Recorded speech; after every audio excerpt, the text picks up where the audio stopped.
পরবর্তীতে এটা একটু দেখে কাজ করতে পারি। ওকে। তো আমরা গত ক্লাসে if else শুরু করেছিলাম। আজকে if else এর আরো কিছু এক্সটেনশন আমরা দেখব। হ্যাঁ? যেমন if else if করে আমরা যেভাবে আগাই সেই জিনিসগুলো আমরা স্যার দেখব। ইয়েস, বলো। গতদিনের যে কোডটা সরি, তুমি বলো। আমি মাঝে মধ্যে শোনা যায়নি, মাঝখানে শোনা যায়নি, বলো। স্যার এস দিয়ে কি গতদিনের কোডে সেকেন্ড লাস্ট ডে বুঝাতে হয়েছিল? হ্যাঁ, এজ ভ্যারিয়েবলের মধ্যে সেকেন্ড লার্জেস্ট থাকার কথা। ইয়েস। হ্যাঁ তোমার প্রশ্নটা কি? স্যার এটাই মানে তো? হুম। তিনটা সংখ্যার মধ্যে মানে সেকেন্ড লাস্ট। হ্যাঁ, তুমি মাঝখানে মাঝখানে কেটে যাচ্ছে কেন জানো? সেকেন্ড লার্জেস্ট বের করা। ইয়েস। অন্যরা কি শুনতে পাচ্ছ? হ্যাঁ স্যার, তিনটা সংখ্যার মধ্যে সেকেন্ড লার্জেস্ট বের করতে হবে আর কি।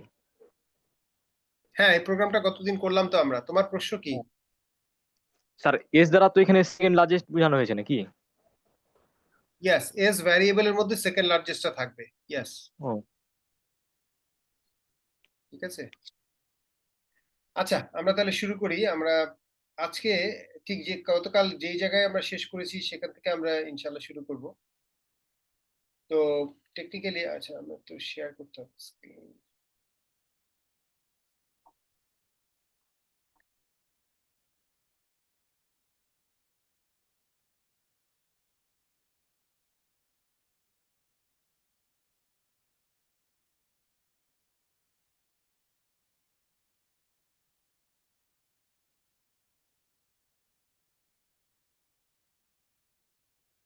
ওকে, তাহলে আমরা যে প্রবলেমটা নিয়ে এখন কথা বলবো যে write a C program that calculates weekly wages for hourly employees. Number of hours worked in a week will be input to your program. তাহলে একটা অর্গানাইজেশনে দুই রকমের এমপ্লয়ি থাকে। কিছু থাকে হচ্ছে ফুল টাইম এমপ্লয়ি, কিছু থাকে পার্ট টাইম এমপ্লয়ি। তো সাধারণত দেখা যায় যে ফুল টাইম এমপ্লয়ি মানে সকাল ৮টায় আসে, বিকাল ৫টা পর্যন্ত কাজ করে, মাঝখানে হয়তো 1 আওয়ার লাঞ্চ ব্রেক। তাহলে রাফলি 8 আওয়ার্স আমরা ধরতে পারি যে একজন full time employee per day কাজ করে। ৫ দিনে 40 আওয়ার্স দাঁড়ায়।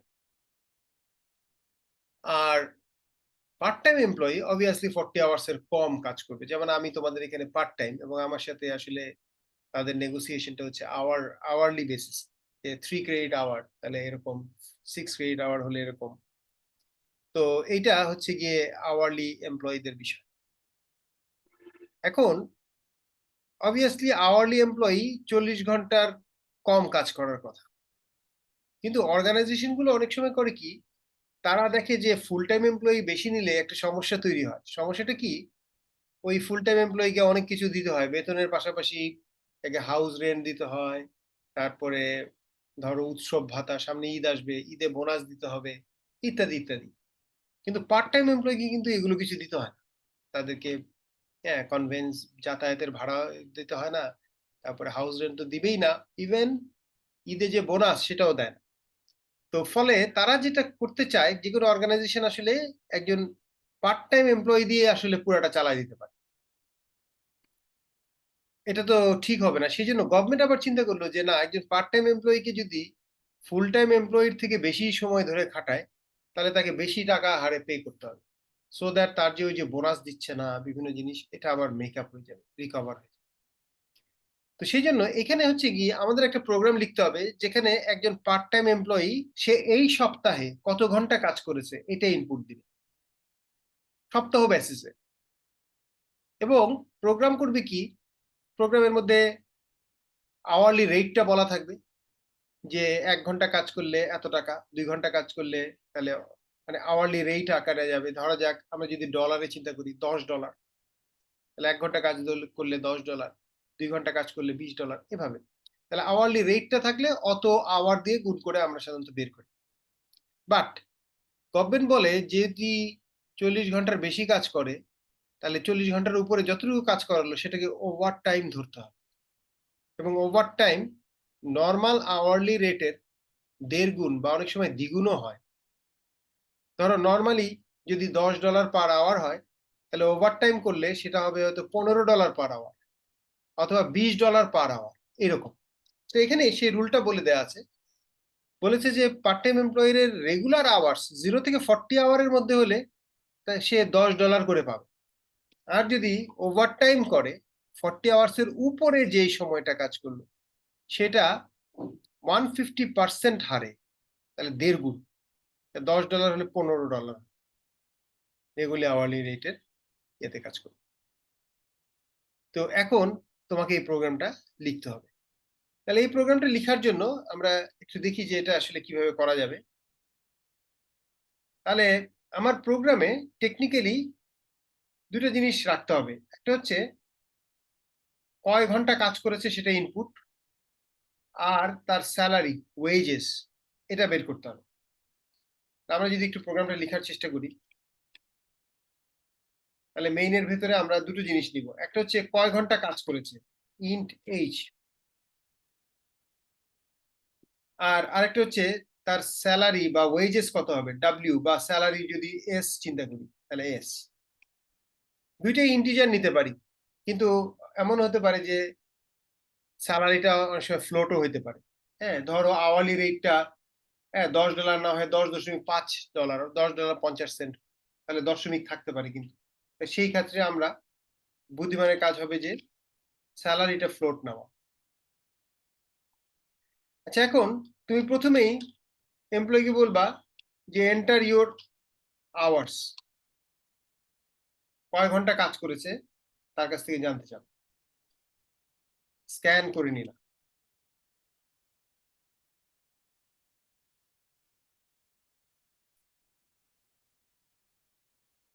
এইবার এখন কিন্তু একটু চিন্তার বিষয়, এই আওয়ারটা, মনে করো আমাদের রেটটা কি দেওয়া আছে দেখো, যদি নর্মাল আওয়ার হয় 0 থেকে $40 হয় তাহলে কিন্তু $10 পার আওয়ার। আর যদি 40 ঘন্টার উপরে হয় তাহলে কিন্তু 150%, মানে $15 পার আওয়ার। তাহলে আওয়ারলি রেট দুই রকম হয়ে গেল। দুই রকম হওয়াতে যে সমস্যাটা হলো, খেয়াল করে দেখো যে আমরা যদি একটু ক্যালকুলেশনটা দেখি, ধরা যাক একজন 20 ঘন্টা কাজ করেছে,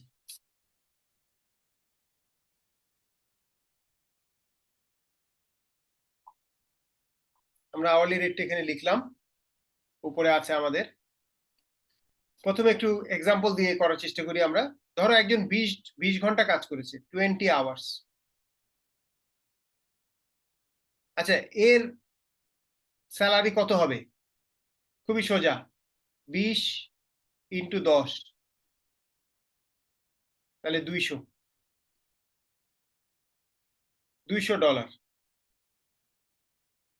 আচ্ছা, আরেকজন ধরো 50 ঘন্টা কাজ করেছে, এই সপ্তাহে সে একটু বেশি কাজ করেছে, 50 আওয়ার্স। এই 50 ঘন্টা কিন্তু দুই ভাগ হবে, 40 ঘন্টা আর 10 ঘন্টা। কেন দুই ভাগ করলাম? কারণ এই যে সে যত ঘন্টায় কাজ করুন না কেন, প্রথম 40 ঘন্টা সে কিন্তু $10 করে পাবে। ওভার টাইম টুকু এইটা 150%, মানে $15 করে পাবে।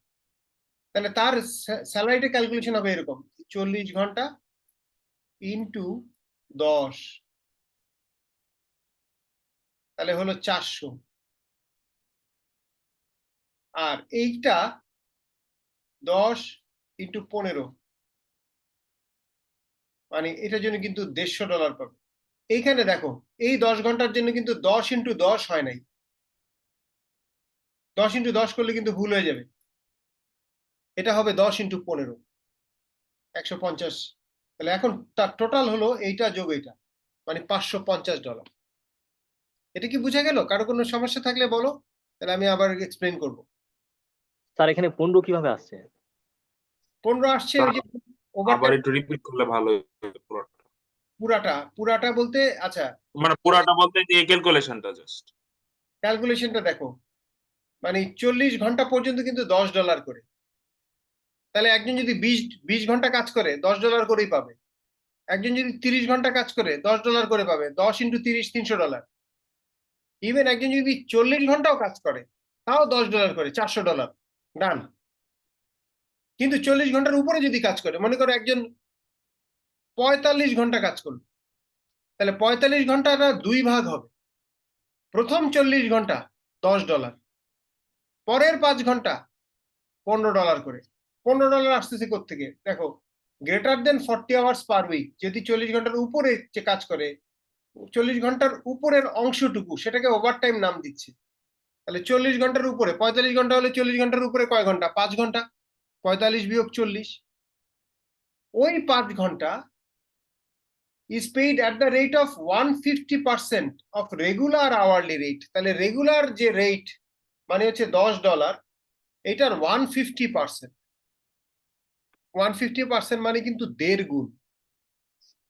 দেখো 150, এটাকে ভাঙায় লেখো 150 ডিভাইড বাই 100, মানে কি 1 পয়েন্ট, মানে এটা কিন্তু 1.5, তাহলে 1.5 গুণ হলো। এখন $10-এর 1.5 গুণ কত? 10 ইন্টু 1.5 কত হয়? $15। তাহলে খেয়াল করে দেখো, $50 হলে প্রথম 40 ঘন্টা $10 করে, আর বাকি যে 10 ঘন্টা রইলো 40-এর উপরে 50 বানাতে হলে তো আরো 10 ঘন্টা সে কাজ করছে, সেই 10 ঘন্টাটা $15 করে। আচ্ছা, তোমরা বুঝছো কি বুঝো না, এটার জন্য আমি একটা ছোট জিনিস তোমাদেরকে আস্ক করি। ধরো আমরা, কেউ একজন বললো আমি 55 ঘন্টা কাজ করেছি। তোমরা একটু চ্যাট বক্সে টাইপ করে দেখাও তো 55 ঘন্টা কাজ করলে তার ক্যালকুলেশনটা কিভাবে হবে। বুঝতে পারছো প্রশ্নটা? তাহলে ধরো একজন বললো আমি এই সপ্তাহে 55 ঘন্টা কাজ করেছি, তার জন্য আমাদের ক্যালকুলেশনটা কি হবে?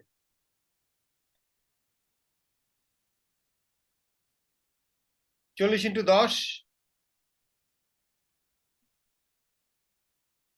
না অনিকা কাছাকাছি গিয়েছো, এক্সাক্ট হয় নাই। Anyone else?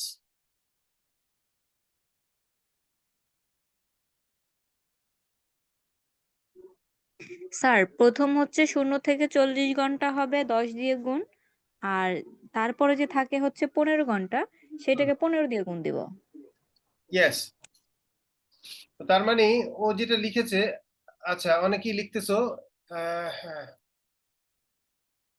প্রান্তিক সাহা ওরটা ঠিক আছে, ইমন ওরটাও ঠিক আছে, সিয়াম শুধু 15 ইন্টু 15, তুমি নর্মাল আওয়ারের টাকা দিবে না, শুধু বললা যে ওভারটাইম নিয়ে টাকা নিয়ে চলে যাও, না হবে না। অনিকা একটু কম টাকা দিয়েছো, ইমনেরটা ঠিক আছে, প্রান্তিক সাহা ঠিক আছে, বাবুল একটু কম দিয়ে দিছো, নাদিয়াও ঠিক আছে।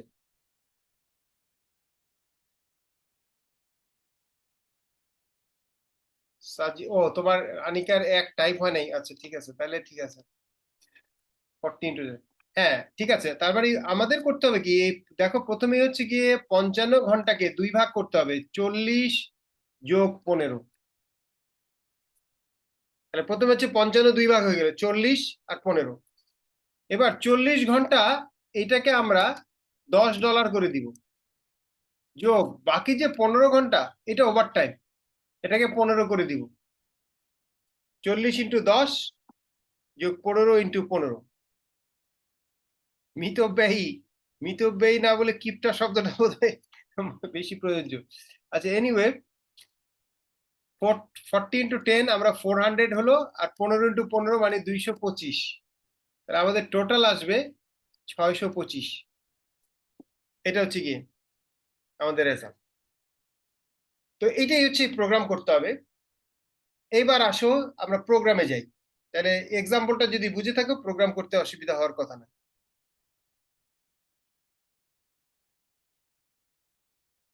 আচ্ছা, তো এখন দেখো খেয়াল করে, আমরা এখন ইফ এলস দিয়ে 2 ভাগ করে ফেলবো। আমরা প্রথমেই কয় ঘন্টা কাজ করেছি এটা পেয়ে গেছি, পেয়ে যাওয়ার পরে hour less than or equal to 40 হলে স্যালারির ফর্মুলা হবে একরকম, আর না হলে, না হওয়া মানে কি 40 ঘন্টা ক্রস করে গেছে, তখন স্যালারি ফর্মুলা হবে আরেক রকম। তাহলে এটা ক্লিয়ার হলো তো? দুই ভাগ, জাস্ট দুই ভাগ, দুই ক্যাটাগরির মানুষ। কেউ কেউ ওভারটাইম করেই নাই, তার মানে সে যা কাজ করেছে 40 ঘন্টার নিচেই আছে। আর কেউ কেউ আবার ওভারটাইম সহ কাজ করেছে, তাহলে 40 ঘন্টা ক্রস করে গেছে। তাহলে আমরা ইফ দিয়ে আমরা লিখলাম 40 ঘন্টার ভেতরে কারা আছে আর 40 ঘন্টার বাইরে কারা আছে। আচ্ছা, 40 ঘন্টা বা তার কম হলে এটা কিন্তু সোজা, যত ঘন্টা কাজ করেছে সেটা এইচ ভ্যারিয়েবলের মধ্যে আছে। মনে করো কেউ 20 ঘন্টা কাজ করেছে, তাহলে সে ইনপুট দিবে 20। কেউ 30 ঘন্টা কাজ করেছে, তাহলে ইনপুট দিবে 30।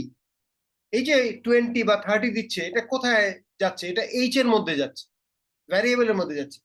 তাহলে যাই থাকুক না কেন এইচ এ, ওটাকে আমরা সোজা 10 দিয়ে গুণ করি। আচ্ছা, এইবার হচ্ছে ডিফিকাল্ট পার্ট। এখন এইচ এর মধ্যে আছে 55 বা এইচ এর মধ্যে আছে 60 অথবা 70 ঘন্টা কাজ করতে পারবে কিনা জানি না, বেশি হয়ে যাবে। ধরো 55 ঘন্টা, 45 ঘন্টা, 50 ঘন্টা এরকম থাকতে পারে।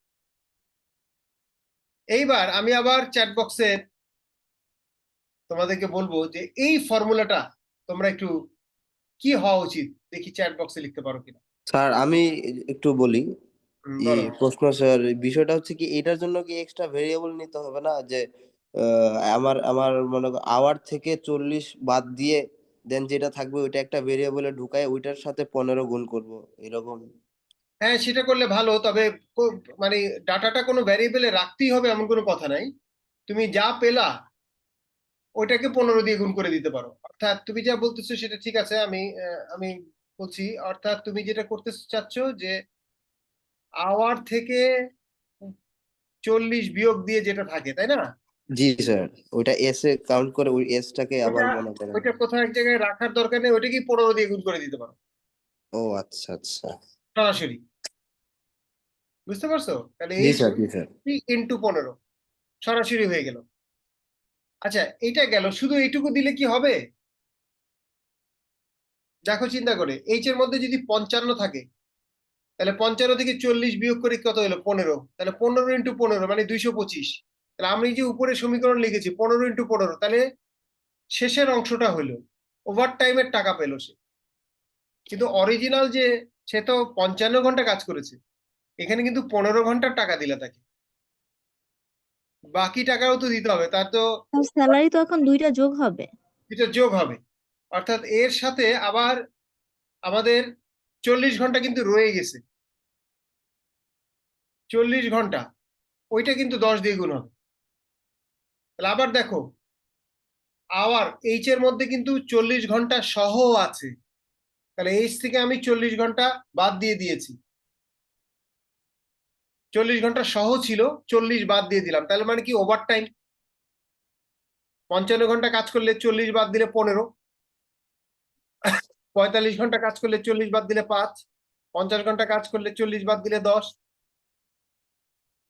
এই যে বাদ দিয়ে যে অংশটা পেলাম সেটাই ওভার টাইম, ওটাকে 15 দিয়ে গুণ করলাম। কিন্তু আমি যে অংশটা বাদ দিলাম, ও তো ওই অংশটাও কাজ করছে, 40 ঘন্টা তো কাজ করছে। 40 বাদ বাদ তো দেওয়া যাবে না, ওটার জন্য টাকা দিতে হবে, ওইটার জন্য পরের টাকাটা। অর্থাৎ 40 ঘন্টা বাদ দিয়ে $15 করে দিয়েছে, আর এই 40 ঘন্টার জন্য $10 করে।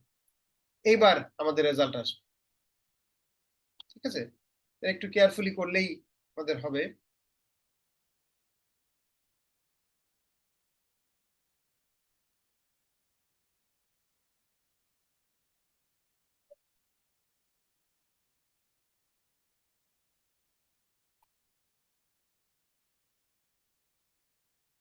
এটা একটু রান করে দেখি আমরা।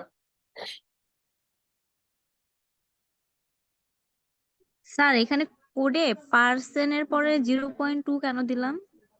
আচ্ছা, এটা আমি বলছি, আমরা যদি রান করি তারপরে পরিষ্কার হয়ে যাবে, আমি দেখাচ্ছি। এন্টার ইউর আওয়ার্স, তাহলে আওয়ার দিলাম আমি, সে 7 ঘন্টা, তাহলে $70 দেখাবে। আবার আমরা রান করি, এন্টার ইউর আওয়ার্স, তাহলে আমরা এবার দিলাম একটু বেশি, ধরা যাক 40 ঘন্টা, স্টিল $400 দেখাচ্ছে। এরপরে আরেকবার রান করলাম, এইবার আমরা দিলাম 45 ঘন্টা। 45 ঘন্টা হলে কিন্তু প্রথম 40 ঘন্টা সে $10 করে, তাহলে 400। পরে যে 5 ঘন্টা আছে সেইটার জন্য কিন্তু $15 করে, তাহলে 5 ইন্টু 15, 5 15 75। তাহলে এখানে দেখো প্রথম 40 ঘন্টার জন্য $400 আর পরের 5 ঘন্টার জন্য $75, মোট $475। আচ্ছা এবার আসি, ও যেটা প্রশ্ন করলো এই যে 0.2 মানে হচ্ছে দশমিকের পরে কয় ডিজিট চাও তুমি সেটা বলে দিতে পারো। 0.2, 0 না লিখলেও হয়তো 0.2 লিখলেও হবে, মানে দশমিকের পরে আমরা 2 ডিজিট চাই, সেটার জন্য 0.2 দিয়েছি। আর এই 0.2 যদি না দাও সে দশমিকের পরে 6 ডিজিট প্রিন্ট করে। এটা রান করে দেখো, আমরা এখন 23 ঘন্টা দিলাম, তাহলে দেখো 230 দশমিক কয়টা শূন্য, দেখো 6টা। তো দশমিকের পরে সাধারণত আমরা 2 ডিজিট করার চেষ্টা করি। ওকে, তাহলে এটা তো বুঝলা। এরকম একটা প্রশ্ন কিন্তু তোমাদের থাকবে এরকম, হ্যাঁ, ভাগ করে কিভাবে বের করতে হয় সেটা দেখালাম। আচ্ছা এবার আমরা আবার ফেরত যাই। এরপরে আমরা যে জিনিসটা শিখবো সেটা হচ্ছে, খেয়াল করে দেখো যে একটা ইফ এলসে আমরা যা করলাম, একটা ইফ এলসে কিন্তু একটার বেশি কন্ডিশন দেওয়া যায় না। আমরা এখানে ইফ, আমি একটু দেখি এটা কাজ করে কিনা।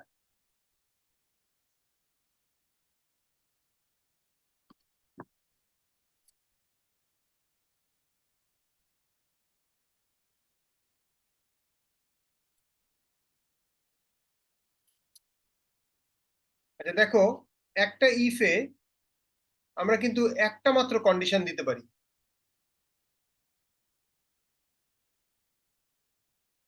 তাহলে ইফ দিয়ে কন্ডিশন দিলে স্টেটমেন্ট 1, এলস স্টেটমেন্ট 2। এখন রিয়েল লাইফে কিন্তু অনেক কন্ডিশন হয়, ধরো কন্ডিশন 1, কন্ডিশন 2, কন্ডিশন 3। এই মাল্টিপল কন্ডিশন কিভাবে আমি অ্যাকোমোডেট করব? সিতে দুইটা উপায় আছে। একটা হচ্ছে এই জায়গাতেই মাল্টিপল কন্ডিশন দিতে পারো, এটাকে বলে হরাইজন্টাল এক্সটেনশন, অর্থাৎ কন্ডিশনটাকে এই বরাবর টেনে লম্বা করে দিল, এখানে কন্ডিশন গুলো বসাবে। তবে এতগুলো কন্ডিশন কিভাবে বসাবা, জাস্ট বসায় দিলে হবে না, আমাদের কিছু অপারেটর আছে, অপারেটর দিয়ে জোড়া লাগাতে হবে, যেমন এন্ড অপারেটর, অর অপারেটর, এগুলো দিয়ে জোড়া লাগাতে। আরেকটা হচ্ছে যে না, আমি ইফ আর এলস কে টেনে লম্বা করব এই বরাবর, এটাকে আমরা বলি ভার্টিক্যাল এক্সটেনশন। মাঝখানে তাহলে এইটার আন্ডারে একটাই কন্ডিশন দিব, ধরো C1, আরেকটা কন্ডিশন এভাবে দিব এলস ইফ দিয়ে আবার আরেকটা কন্ডিশন, এইভাবে এলস ইফ দিয়ে একের পর এক কন্ডিশন, যতগুলো কন্ডিশন ততগুলো ইফ এলস ইফ লাস্টে গিয়ে এলস। তাহলে দুই ভাবে এক্সটেন্ড করা সম্ভব, একটাকে আমরা বলছি হরাইজন্টাল এক্সটেনশন, আর একটাকে আমরা বলছি ভার্টিক্যাল এক্সটেনশন। এই দুইটাই আমরা নেক্সট দেখব, ঠিক আছে? এই দুইটাই আমাদের এখন দেখার বিষয়। আচ্ছা প্রথমে হচ্ছে ভার্টিক্যাল এক্সটেনশন। এই যে দেখো এরকম, তাহলে আমরা কি করছি দেখো, যে ইফ এর পরে একটা কন্ডিশন, এবং এই কন্ডিশন স্যাটিসফাই করলে কোন কাজটা করবে সেটা এখানে। এলস ইফ দিয়ে আবার আরেকটা কন্ডিশন, এটা স্যাটিসফাই করলে কোন কাজ করবে সেটা এখানে। এই এলস ইফ দিয়ে আবার আরেকটা কন্ডিশন, এটা স্যাটিসফাই করলে কোন কাজ করবে। লাস্টে কোনো কন্ডিশনে যদি স্যাটিসফাই না করে তাহলে কি? এই এলসটা কিন্তু অপশনাল, এটা নাও দিতে পারো। ধরো কোনো কন্ডিশন স্যাটিসফাই না করলে কিছুই করতে চাও না, তাহলে এলস দিবা।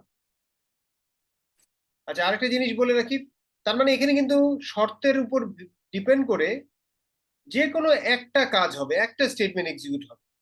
এখন শর্ত আবার কার উপরে ডিপেন্ড করে সেটা খেয়াল করো। শর্ত আবার ডিপেন্ড করছে ইনপুটের উপরে, ইউজার যে ইনপুট দিবে সেটার উপরে কন্ডিশনের ভ্যালু ডিপেন্ড করবে, এবং সেটা এক এক কন্ডিশনের এক এক রকমের ভ্যালু আসবে, এবং এক একটা কাজ হতে থাকবে। এটা হচ্ছে কি মূল আইডিয়া। তাহলে আবারও দেখো যে ইফ এলস ইফ সেটা কিভাবে কাজ করে, প্রথমে ফার্স্ট কন্ডিশনটা চেক করে, এটা যদি স্যাটিসফাই করে তাহলে তার স্টেটমেন্ট এক্সিকিউট করে কিন্তু বের হয়ে চলে যাবে, এখান থেকে বের হয়ে চলে যাবে, পরে কন্ডিশন কিন্তু আর দেখবে না। এরপরে এটা যদি ফেল করে তখন দ্বিতীয় কন্ডিশনটা চেক করবে, এটাও যদি ফেল করে পরের কন্ডিশন, তাহলে একটা কন্ডিশন ফেল করলে নেক্সট কন্ডিশনটা চেক করবে, ওইটা ফেল করলে তার নেক্সটটা। কোন একটা কন্ডিশন কিন্তু সাকসেসফুল হয়ে গেলে ওখানেই শেষ। এটা কি বোঝা গেল? আমরা উদাহরণ দেখলে আরেকটু পরিষ্কার হবে।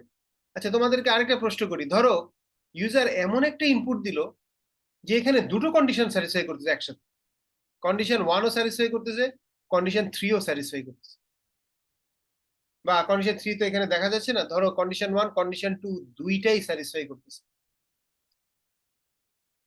সেই ক্ষেত্রে কোনটা এক্সিকিউট করবে? কেউ কি বলতে পারবা? ধরো এমন ইনপুট দিলা, এটাও ট্রু আবার এইটাও ট্রু, তাহলে আমার প্রশ্ন হচ্ছে তখন কি স্টেটমেন্ট 1 এক্সিকিউট করবে নাকি স্টেটমেন্ট 2 এক্সিকিউট করবে নাকি দুইটাই এক্সিকিউট করবে?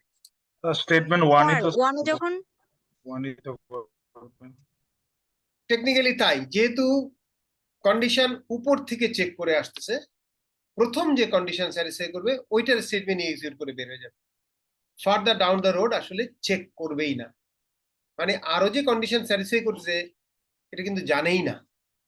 আমরা হয়তো দেখতে পাচ্ছি, এটা খেয়াল রাখবা। So this is very important concept, এবং এইটাকে কাজে লাগিয়ে এই কারণে আমি কোন কন্ডিশন আগে দিব কোন কন্ডিশন পরে দিব এটা ঠান্ডা মাথায় চিন্তা করে দিতে হবে। হ্যাঁ, স্যার আমার একটা প্রশ্ন ছিল যে মেইনলি লজিক্যালি তো স্যার দুইটা নিয়েই কাজ করার কথা, কিন্তু ফার্স্ট স্টেপটাই নিয়ে কাজ করতেছে কেন স্যার? দুইটা নিয়ে কাজ করার কথা কেন, মানে দুইটা নিয়ে কাজ করতে চাচ্ছ কেন? কারণ স্যার মানে এখানে তো যদি দুইটা কন্ডিশনই রান করে তাহলে তো আসলে আমি মানে দুইটার একটাকেও তো আমি ফালাতে পারবো না, দুইটা নিয়েই নেওয়ার তো কাজ করার কথা, ওই দিক দিয়ে আমি ভাবতেছি আর কি স্যার। আচ্ছা, মানে টেকনিক্যালি নিয়ম হচ্ছে যে মানে টেকনিক্যালি দুইটা কন্ডিশন আসলে একই সাথে ফুলফিল করার কথা না। হ্যাঁ, মানে এটা কি হবে নাকি রিয়েল লাইফে এরকম উদাহরণ দেওয়া খুব ডিফিকাল্ট যে একই সাথে দুইটা স্যাটিসফাই করা। যদি মনে করো যদি আচ্ছা ইফ এলস ইফ, ওটা ডিজাইনটা এরকমই যে একাধিক কন্ডিশন স্যাটিসফাই যদি করেও ফেলে যে কোনো একটা কাজ করবে। আচ্ছা, এখন তুমি বলতে পারো যে আমি তো চাই যে একাধিক কন্ডিশন স্যাটিসফাই করলে একাধিক কাজই করুক, হ্যাঁ, স্টেটমেন্ট 1ও এক্সিকিউট করুক স্টেটমেন্ট 2ও এক্সিকিউট করুক। তুমি যদি সেটাই চাও তাহলে তুমি করবা কি, এইখানে স্টেটমেন্ট 2টা এখানেও দিবা আর স্টেটমেন্ট 1টা এখানেও দিবা, তাহলে তো তোমার প্রবলেম সলভ। অর্থাৎ তুমি যদি চাও কোন একটা কন্ডিশন দুইটা কন্ডিশন যদি স্যাটিসফাই করে তাহলে দুইটা কাজই করুক, তাহলে তুমি একই একই কাজ দুই জায়গায় কপি করে দিবা, তাহলে কিন্তু আমাদের প্রবলেম সলভ হবে। বুঝতে পারছো? মানে স্যার ইফ এর জায়গায় আমি স্টেটমেন্ট 1 আর 2 একসাথে দিতে পারবো, সেম প্রসেসটা ইফ এলস এর ক্ষেত্রেও, এটা বলতেছেন? মানে আমি বলছি যে তুমি যদি চাও যে কন্ডিশন 1 স্যাটিসফাই করলে এই কাজ করুক, কন্ডিশন 2 স্যাটিসফাই করলে এই কাজ করুক, দুইটাই যদি স্যাটিসফাই করে তাহলে এই দুইটা কাজ করুক, তখন তুমি করবে কি এই কাজটাকে এখানেও কপি করে দিবে। অর্থাৎ কন্ডিশন 1 এর আন্ডারে দুইজনকে নিয়ে আসবা, স্টেটমেন্ট 1 কেও নিয়ে আসবা স্টেটমেন্ট 2 কেও নিয়ে আসবা কপি করে। তাহলে কি হবে, কন্ডিশন 1 স্যাটিসফাই করা মানে আসলে কন্ডিশন 2 ও স্যাটিসফাই করবে। বুঝতে পারছো? মানে একই সাথে জি দুইটা স্যার। স্যাটিসফাই করছে মানে কি, তার মানে কন্ডিশন 1 স্যাটিসফাই করা যেই কথা কন্ডিশন 2 স্যাটিসফাই করা একই কথা, কিন্তু সে কিন্তু দুইটা কাজ করবে না, সে শুধু কন্ডিশন 1 এর আন্ডারে কাজ করবে। তুমি যদি চাও দুইটা কাজই করুক তাহলে নিচেরটাকেও কপি করে ওখানে দিয়ে দাও, তাহলে তো দুইটা কাজই হয়ে গেল। এই তো নর্মালি এটা যদি লজিক ফ্লো ডায়াগ্রামটা দেখি, কেন পরের কন্ডিশন স্যাটিসফাই করলেও কাজ করতেছে না, সেটা হচ্ছে যে সি কিভাবে ইভালুয়েট করে সেটা খেয়াল করো।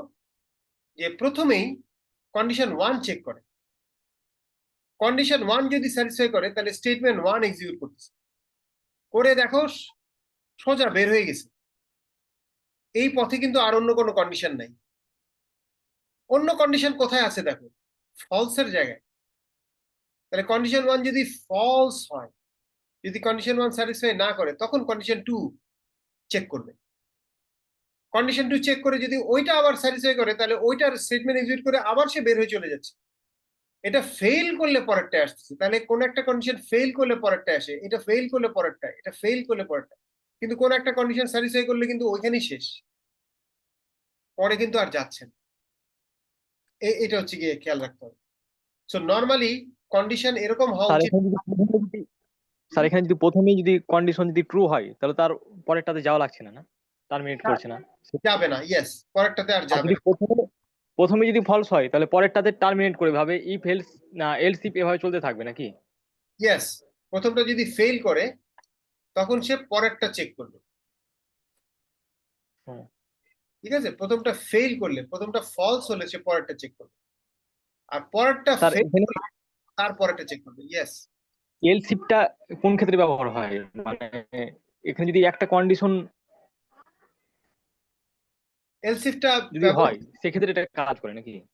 এলসিফটা ব্যবহৃত হয় সেখানে যেখানে দেখা যায় যে অনেকগুলো কন্ডিশন এবং তারা মিউচুয়ালি এক্সক্লুসিভ, টেকনিক্যালি একটা হলে আরেকটা হইতে পারে না আসলে, তখনই এটা কাজ করে। আমরা কিছু উদাহরণ আরো দেখবো, দেখলে হয়তো আরেকটু পরিষ্কার হবে। যেমন আমাদের যদি গ্রেড সিস্টেমের কথা চিন্তা করি, কখনো কি এরকম হবে একটা ছেলে এ গ্রেড পেলে সে আবার বি গ্রেডও পাইতে পারে? তা তো না, সে তো একটাই গ্রেড পাবে।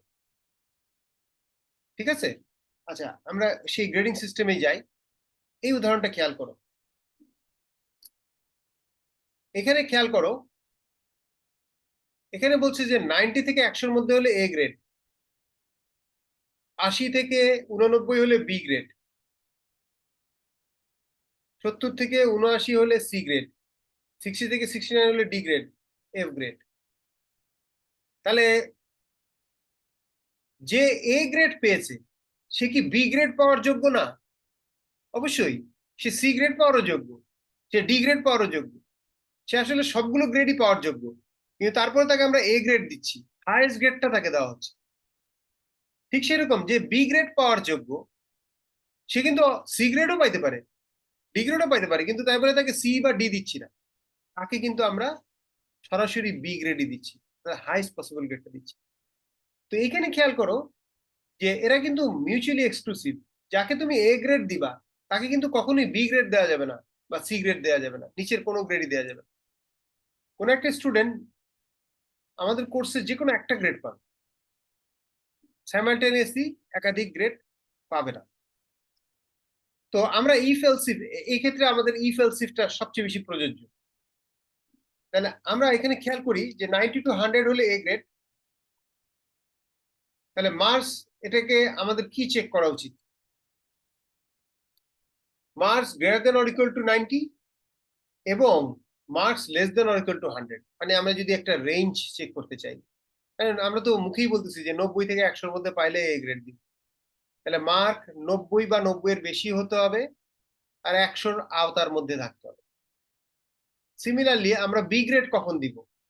80 to 89।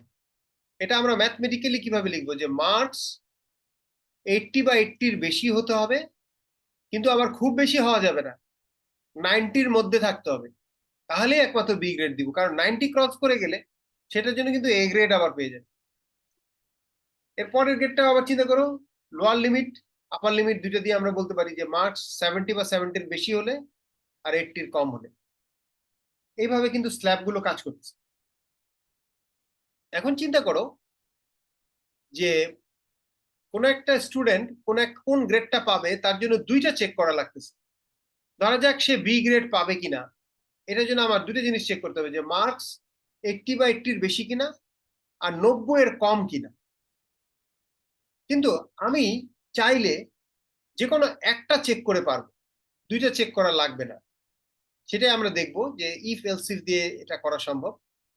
এবং ইফ এলসিফ যেভাবে কাজ করে যে প্রথমটা ফেল করলে দ্বিতীয়টা আসে, এই এই জিনিসটাকে যদি আমি আমার চিন্তায় নেই, তাহলে আমি কিন্তু এটাকে অ্যাডভান্টেজে পরিণত করতে পারবো এবং যে কোনো একটা চেক করলেই হবে।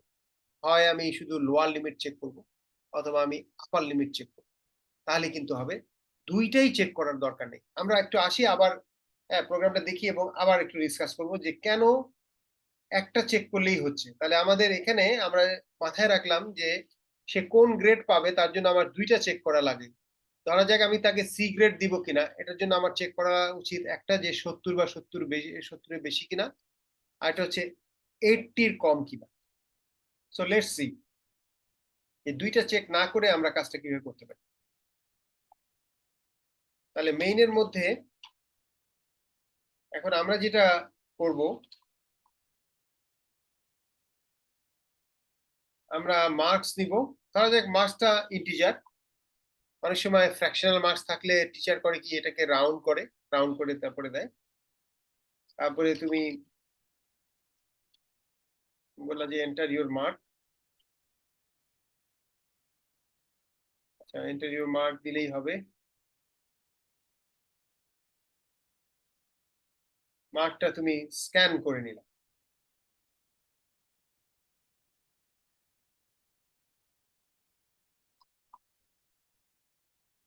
এইবার প্রথমেই দেখো যে তাকে এ গ্রেড দেওয়া সম্ভব কিনা। যদি দেওয়া যায় তাহলে দিয়ে ফেলো। তাহলে গ্রেডটা রাখার জন্য আমরা একটা ক্যারেক্টার নিব। ক্যারেক্টার কেন নিলাম? কারণ খেয়াল করে দেখো, মার্ক যদিও সংখ্যা, কিন্তু গ্রেড কিন্তু সংখ্যা না, নিউমেরিক গ্রেড না, এটা লেটার গ্রেড, ABCDF। তাহলে যেহেতু লেটার গ্রেড, সেই জন্য আমরা লেটার রাখতে হলে তো ক্যারেক্টার লাগে, এই জন্য কিন্তু আমরা ক্যারেক্টার নিয়েছি। তাহলে আমরা প্রথমেই চেক করলাম যে marks greater than or equal two 90 কিনা। যদি 90 হয়, 90 বা 90-র বেশি হয়, তাকে আমরা যে গ্রেডটা দিব সেই গ্রেডটা হবে এ গ্রেড।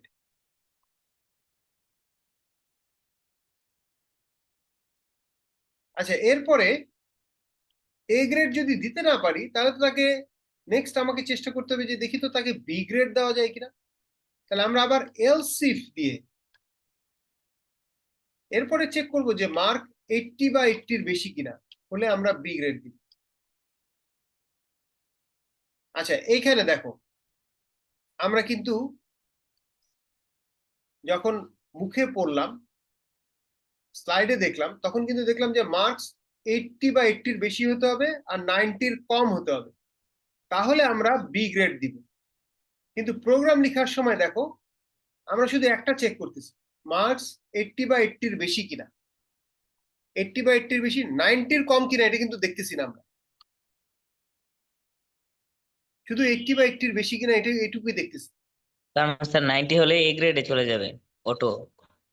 ইয়েস, মানে বা বা ওইভাবে চিন্তা করো যে 90-র কম কিনা এটা এখানে চেক করার দরকার নাই। কারণ কি? কারণ এইখানে কখন আসবে, আমরা একটু আগে বলেছি যে এই কন্ডিশন, ইফ এর কন্ডিশন ফেল করলে এখানে আসে। কোন একটা কন্ডিশন ফেল করলে তারপরে এলস ইফ এর নেক্সট কন্ডিশনে যায়। আচ্ছা, এইটা ফেল করা মানে কি? এটা পাস করবে, এটা ট্রু হবে কখন? যখন মার্ক আসলেই 90 বা 90-এর বেশি। কিন্তু মার্ক যদি 90-এর বেশি না হয়, 90-এর কম হয়, তাহলে তো এটা ফেল করবে। তাহলে আমি যদি এই লাইনে আসি, তার মানে আমি গ্যারান্টিড যে মার্কস 90 বা 90-এর বেশি না। 90 বা 90-এর বেশি হলে তো প্রথমটাতেই সে ট্রু হয়ে যেত। আমি এখানে আসছি মানে ওটা ফলস। তাহলে মার্কস যদি 90-এর কম হয়, তাহলে আবার কষ্ট করে এই চেকটা করার দরকার নাই যে মার্কস 90-এর কম কিনা। এই জন্য আমরা ওই চেকটা করলাম না। ঠিক একই লজিকে আমরা আগাতে পারি। খেয়াল করে দেখো যে একই লজিকে আমরা পরেরটাও লিখতে পারি, যে এরপরে আমরা দেখবো যে মার্কস 70 বা 70-এর বেশি কিনা। তাহলে এখানেও কিন্তু আমাদের বলা আছে যে সি গ্রেড দিতে হলে 70 বা 70-এর বেশি হতে হবে, আবার 80-র কম হতে হবে। তাহলে 70 বা 70-এর বেশি এবং 80-র কম, 80-র কম কিনা এটা কিন্তু আমরা দেখলাম না। কেন দেখলাম না? ওই যে একই লজিক, এটা যদি ফেল করে তাহলে এখানে আসবে। আর এটা ফেল করা মানে কি? মানে হচ্ছে মার্ক 80-র বেশি না। এটা ফেল করা মানে মার্ক 90-এর বেশি না। এটা ফেল করা মানে মার্ক 80-র বেশি না। তাহলে 80-র কম, তাহলে তো আর 80-র কম কিনা এটা চেক করারই দরকার নেই। এখানে আসছে মানে অবশ্যই 80-র কম। তাহলে আমি শুধু 70-এর বেশি কিনা এটা চেক করলাম, এবং হলে আমরা সি গ্রেড দিয়ে দিলাম। এরপরে একই লজিকে আমরা পরের গুলো করলাম, যে দেখি তো এবার 60 বা 60-র বেশি কিনা, তাহলে ডি গ্রেড। আর না হলে তাকে সব ধরনের গ্রেড দেওয়ার চেষ্টা করলাম, কিন্তু সে কোনোটাই পেলো না, তাহলে তো আর আমার কিছু করার নাই, তাকে আমাদের এফ গ্রেড দিতে হবে।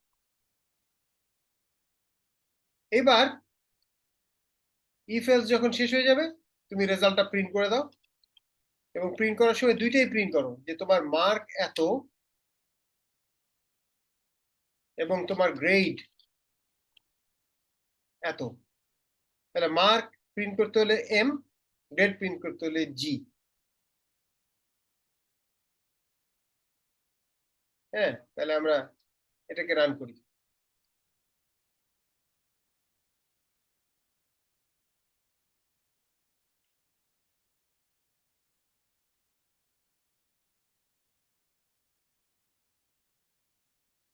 তাহলে এন্টার ইউর মার্ক, আমরা প্রথমে দিলাম 100 এ গ্রেড। আমরা একটা কাজ করি, মেইনকে বারবার রান করার থেকে আমরা ওই ট্রিক্সটা আবার কাজে লাগাই। Enter your marks 100, enter your mark 95 A grade. আমরা 85 দিই, দেখো বি গ্রেড দিয়েছে। আমরা 80 দিলেও বি গ্রেড দিব। আমরা 75 দিলাম, সি গ্রেড। 65 দিলাম, ডি গ্রেড। 45 ফেল। তাহলে সবগুলো স্ল্যাবেই কোনো না কোনো কাজ করতেছে। আইডিয়াটা বোঝা গেল? এটা হচ্ছে গিয়ে আমাদের প্রোগ্রাম। দেখো যদিও আমরা এখানে দেখিয়েছি দুইটাই চেক করছে, কিন্তু প্রোগ্রামে কিন্তু দুইটা চেক করলাম না, একটা চেক করলাম। আচ্ছা, এইবার তোমাদের একটা প্রশ্ন করি। ধরা যাক আমাদের কিবোর্ডের গ্রেটার দেন কিটা কাজ করতেছে না, ঠিক আছে? গ্রেটার দেন কিটা কাজ করতেছে না, কিন্তু আমরা এই প্রোগ্রাম করতে চাচ্ছি। এটা কি করা যাবে কিনা, পারা যাবে কিনা, তোমাদের কি মনে হয়? তখন স্যার যদি নাম্বার গুলো উল্টা করে বসাই। আচ্ছা, নাম্বারগুলো উল্টো করে বসানো যাবে, ইয়েস, এটা অবভিয়াসলি একটা সুন্দর ডিসিশন। এছাড়া এরা ও যেটা বলতেছে, আচ্ছা গ্রেটার দেন কাজ করতেছে না, তাহলে আমরা এখানে লেস দেন দিয়ে দিই। লেস দেন দিয়ে এই পাশে এম আর 90টাকে এদিকে নিয়ে আসি। মানে M greater than or equal to 80 যে কথা, আর 80 less than or equal to M একই। দেখো তো এই দুটা জিনিস একই কিনা।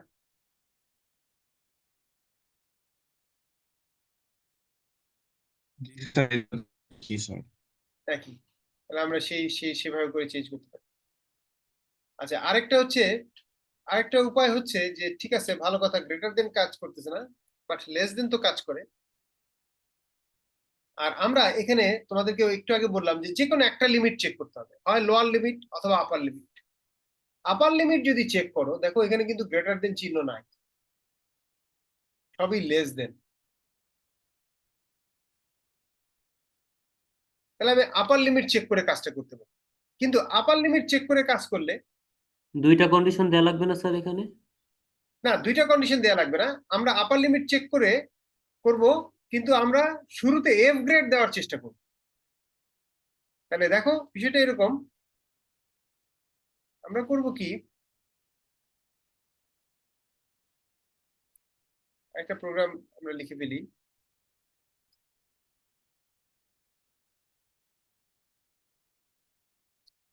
আমরা প্রথমেই দেখবো যে তাকে এফ গ্রেড দেওয়া যায় কিনা। যদি মার্ক 60 বা 60 কম হয়, তাহলে তো কোনো দিকে না থাকে এফ গ্রেড।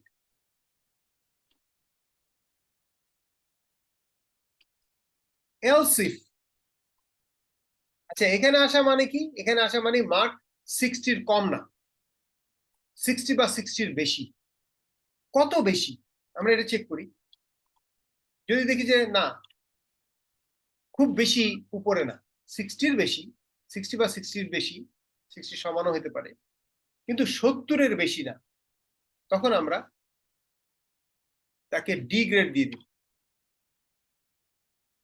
তাহলে খেয়াল করে দেখো যে আমরা কিন্তু উল্টা দিক থেকে আগে করতেছি। প্রথমে আগে এফ গ্রেড দেওয়ার চেষ্টা করছি, যেহেতু লেস দেন, তাহলে আমরা নিচ দিক থেকে যাব যে লেস দেন 60 কিনা, লেস দেন 70 কিনা, লেস দেন 80 কিনা, লেস দেন 90 কিনা, লেস দেন 100 কিনা, এরকম ভাবে। তাহলে এই পদ্ধতিতে নিচের দিক থেকে দিলে আবার রেজাল্ট একই থাকবে। তাহলে আমাদের গ্রেটার দেন চিহ্নটা আর লাগতেছে না, আমরা লেস দেন দিয়ে কাজটা করে ফেলবো। তাহলে লেস দেন 70 দিয়েছি, লেস দেন 80 দিব। 80 হলে সি গ্রেড, 90 হলে বি গ্রেড, আর না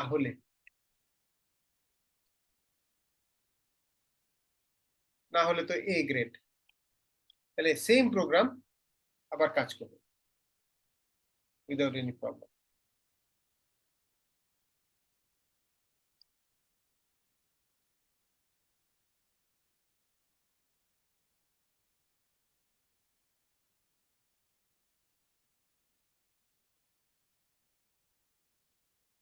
ওকে, এন্টার ইউর মার্কস, তাহলে আমরা 60 দিলাম।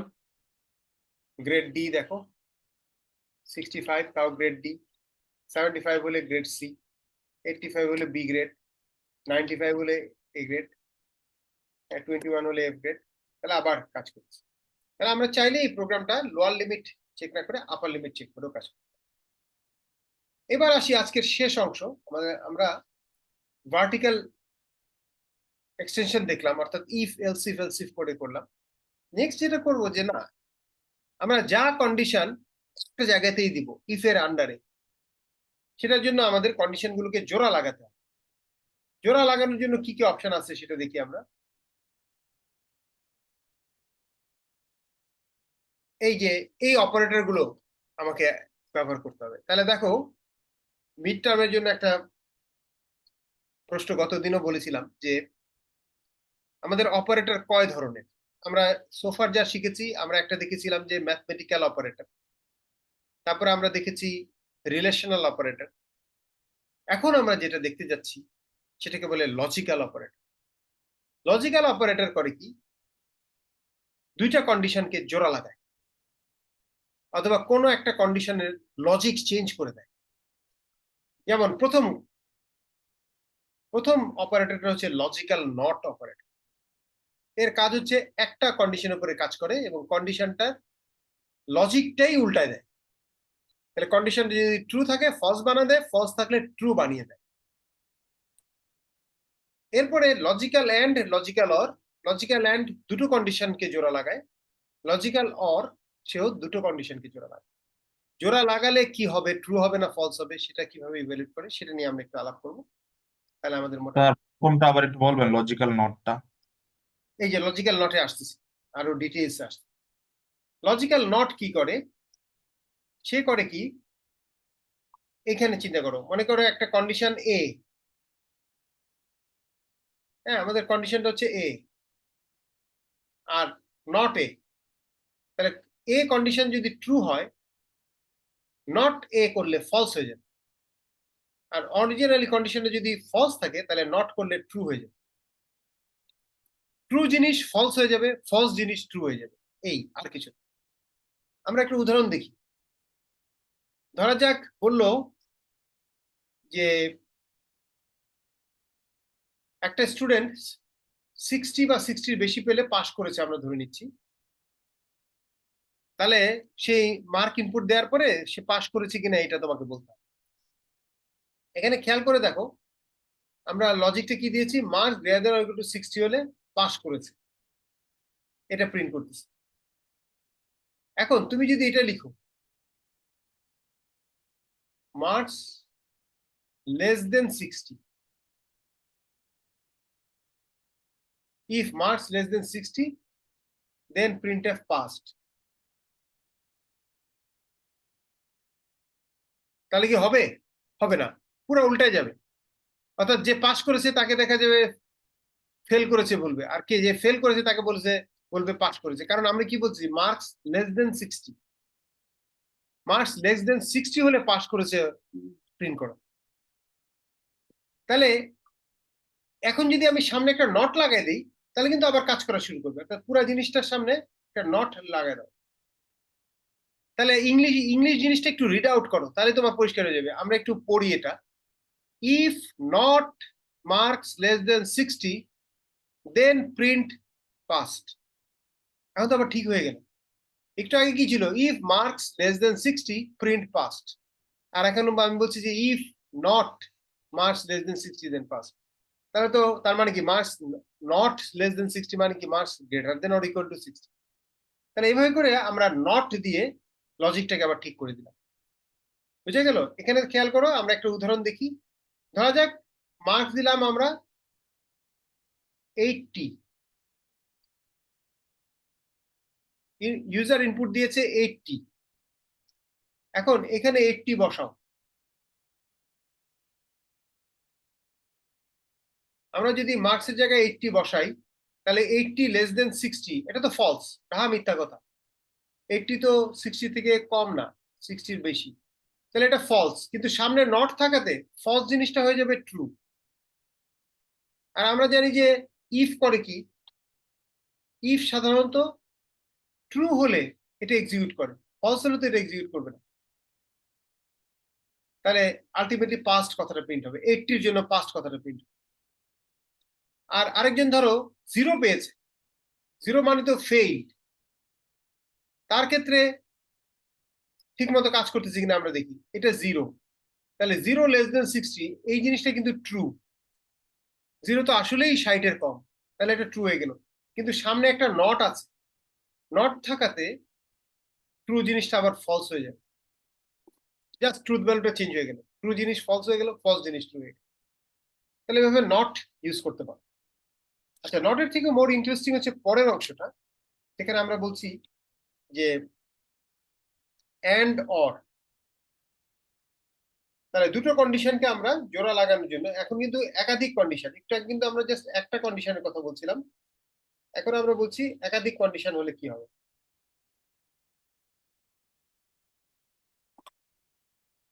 তো একাধিক কন্ডিশন মানে মনে করো একটা কন্ডিশন এ আর একটা কন্ডিশন বি, একটা কন্ডিশন এ আর একটা কন্ডিশন বি। দেখো এন্ড অপারেটরটা খেয়াল করো, দুইটা এন্ড। আর অর অপারেটরটা খেয়াল করো, এরকম দুইটা ভার্টিক্যাল বা অর,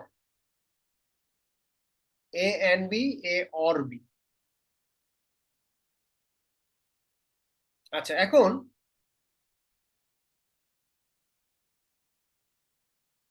আমরা দুটো কন্ডিশন জোড়া লাগালাম, এটা কি ট্রু হবে না ফলস হবে, এটা তো আমাদেরকে বুঝতে হবে।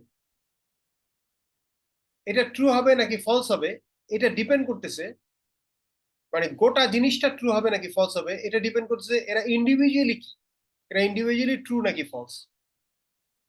এখন তুমি বলতে পারো ইন্ডিভিজুয়ালি তো বিভিন্ন রকমের কম্বিনেশন হতে পারে, ধরা যাক এটাও ফলস, এটাও ফলস, অথবা দেখা গেল যে একটা ট্রু, অথবা দুইটাই ট্রু, তাহলে অনেক রকমের হতে পারে। আচ্ছা, কত রকমের হতে পারে আমরা সেটাই দেখি, এবং প্রত্যেকটার ক্ষেত্রে কি হবে সেটা বের করি, তাহলে তো আমাদের প্রবলেম সলভ। তাহলে এইটা, এই জিনিসটা সাধারণত একটা ট্রুথ টেবিলে দেখানো হয়। দেখো এটা ট্রুথ টেবিলটা খেয়াল করো, প্রথম কন্ডিশন এ, দ্বিতীয় কন্ডিশন হচ্ছে বি। খেয়াল করে দেখো দুইটা কন্ডিশন, আচ্ছা আমরা প্রথমে কিন্তু দুইটাকে এন্ড দিয়ে জোড়া লাগিয়েছি, আর একই জিনিস আমরা অর দিয়ে জোড়া লাগিয়েছি। আচ্ছা, দুইটা কন্ডিশন যদি ইন্ডিভিজুয়ালি ট্রু হয়, আমরা এন্ড দিয়ে জোড়া লাগালেও ট্রু, অর দিয়ে জোড়া লাগালেও ট্রু। অর্থাৎ দুইটা সত্যি জিনিস একত্রিত হলে তো আর মিথ্যা হয়ে যাবে না, সত্যি জিনিস সত্যিই থাকবে। আবার দুইটা কন্ডিশনই যদি ফলস হয়, এদেরকে আমরা এন্ড দিয়ে জোড়া লাগালেই কি আর অর দিয়ে জোড়া লাগালেই কি, মিথ্যার সাথে মিথ্যা জোড়া লাগালে সবসময় মিথ্যাই থাকবে, এন্ড দিয়ে জোড়া লাগাই অর দিয়ে কিছু যায় আসে। পার্থক্য হয়ে গেছে এই দুই জায়গায়। এই দুই জায়গায় কি ঘটছে দেখো, যে একজন ট্রু অন্যজন ফলস, এখানে একজন ফলস অন্যজন ট্রু। তার মানে যখন একটা ট্রু একটা ফলস হয় তখন আমাদের সমস্যা, তখনই ঝামেলায় পড়ে যাচ্ছে। তখন কি ঘটবে, একটা ট্রু একটা ফলস হলে কি ঘটবে? আচ্ছা, আমাদের মানুষের মধ্যে দুই রকমের মানুষ আছে। কিছু মানুষ হচ্ছে নেগেটিভ মাইন্ডেড পিপল, তারা শুধু ভুল ধরতে ব্যস্ত, যে এই ভুল হলো কেন, সেই ভুল হলো কেন। আর কিছু আছে পজিটিভ মাইন্ডেড পিপল, তারা ভুলটাকে সহজভাবে দেখে। তো আমাদের যে দুটো অপারেটর আছে, এন্ড অপারেটর আর অর অপারেটর, এন্ড অপারেটরটা নেগেটিভ মাইন্ডেড পিপলের, যারা ভুল খুঁজে, আর অর অপারেটরটা হচ্ছে পজিটিভ মাইন্ডেড পিপলের। তাহলে নেগেটিভ মাইন্ডেড পিপল তারা ফলস, একটা যে ফলস আছে এটাকে আগে চোখে পড়ে, যে এটা ফলস হলো কেন, গোটা জিনিসটা ফলস বানায় দাও। এই যে দেখো দুইটার মধ্যে একটা ফলস, তাহলে গোটা জিনিসটাকে ফলস বানায়। আর পজিটিভ মাইন্ডেড পিপল তারা কিন্তু দুই ক্ষেত্রেই দেখতেছে যে ও অন্য আরেকটা তো ট্রু আছে, তাহলে একটা ট্রু আছে, ঠিক আছে আমরা এটা ট্রু ধরে নিই, অসুবিধা। তাহলে এই জায়গাটাতে পার্থক্য হয়ে গেল। তাহলে অর একটু ফ্লেক্সিবল, এন্ড হচ্ছে স্ট্রিক্ট। মনে রাখাও খুব সোজা, এ এন্ড বি তার মানে দুইটাই হইতে হবে, তাহলে আমি এটাকে ট্রু ধরবো। আর এ অর বি, আচ্ছা একটা হলেই হবে, দুইটা হলে ভালো তবে একটা হলেই হবে, এটা হচ্ছে অর। তাহলে একটা হচ্ছে এন্ড, একটা হচ্ছে অর। তাহলে আমরা আগের প্রোগ্রামটা কিন্তু এখন আবার করতে পারি। আমরা কিন্তু এখন তাহলে এন্ড যেহেতু শিখে গেছি, আমরা এন্ড দিয়ে জোড়া লাগিয়ে করলে কিন্তু লোয়ার লিমিট আপার লিমিট দুইটা চেক করলেও কিন্তু কোনো ক্ষতি নাই এবং রোবাস্ট হবে। তাহলে এখন আর অর্ডার মেনটেন করতে হবে না। তাহলে সেম প্রোগ্রামটা দ্রুত আমরা দেখে তারপরে আর একটা একটা দুটো প্রবলেম আমরা দেখতে পারবো। আর আমাদের তো মোটামুটি 1 ঘন্টা ক্লাস চিন্তা করলে, তাহলে আমরা একই প্রোগ্রাম দেখো খেয়াল করে এই প্রোগ্রামটাকে নেই, নিয়ে আমরা এখন একসাথে দুটো জিনিস চেক করব। মার্কস, তাহলে প্রথম জিনিসটা কি ছিল, 90 থেকে 100 এর মধ্যে থাকতে হবে। তার মানে 90 বা 90 এর বেশি হতে হবে আর 100 এর কম থাকতে হবে। Marks greater than equal to 90 and marks less than or equal to 100। এই যে দেখো দুইটা জিনিস, দুইটা কন্ডিশন একসাথে আমরা জোড়া লাগিয়ে দিয়েছি। এন্ড আবার এটা পরের স্ল্যাবটা খেয়াল করো, পরেরটা বলতেছে মার্কস 80 বেশি হতে হবে আর 90 কম হতে হবে। তার মানে এই যেটা, সেটা আমরা করে দিলাম। এবার প্রত্যেকটার মধ্যে আমরা এন্ড দিয়ে দিতে পারি। এটা যদি দেই তখন কিন্তু আর অর্ডার ইম্পর্টেন্ট না, তখন তুমি যে কোনো অর্ডারে প্লেস করলেও কাজ করবে, কারণ এখন একটার সাথে আরেকটার সম্পর্ক নাই। একটা ফেল করলে আরেকটা যাবে, নট নেসেসারিলি ওটার উপর ডিপেন্ড করতে হচ্ছে। তাহলে এটা যদি আমরা রান করি,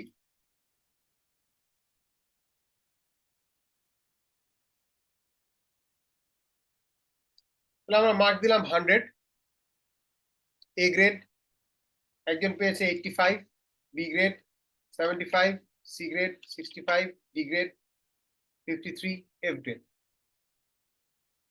এখন বিউটিটা দেখো, মনে করো এটাকে আমরা উপরে নিয়ে আসলাম,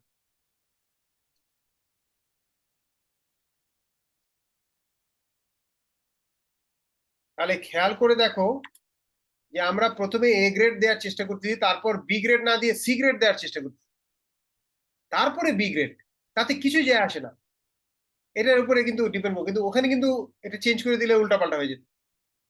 তাহলে এখানে দেখো এখন আবার আমরা 100 দিব, 85 দিব, 85 এ বি গ্রেড আসার কথা, 75 এ সি গ্রেড, আবার 89 এ বি গ্রেড, 65 এ সি গ্রেড, ও সরি 65 এ তো ডি গ্রেড, তার মানে 60 থেকে 70 এর মধ্যে হলে ডি গ্রেড, 54 হলে এফ গ্রেড। এখন কিন্তু কাজ করতেছে। তাহলে আমরা এন্ড দিয়ে জোড়া লাগালাম, ঠিক আছে। আচ্ছা, আমরা তাহলে এটার আরেকটা উদাহরণ দেখি। হ্যাঁ, এই দুটো উদাহরণ দিয়ে ইনশাল্লাহ আমরা শেষ করবো, তারপর তোমাদের হয়তো একটু রোল কল করতে হবে, রোল কল করা দরকার। আচ্ছা, এখানে বলতেছে যে write down a program that will take an English letter as input and will determine whether it is a small letter or capital letter.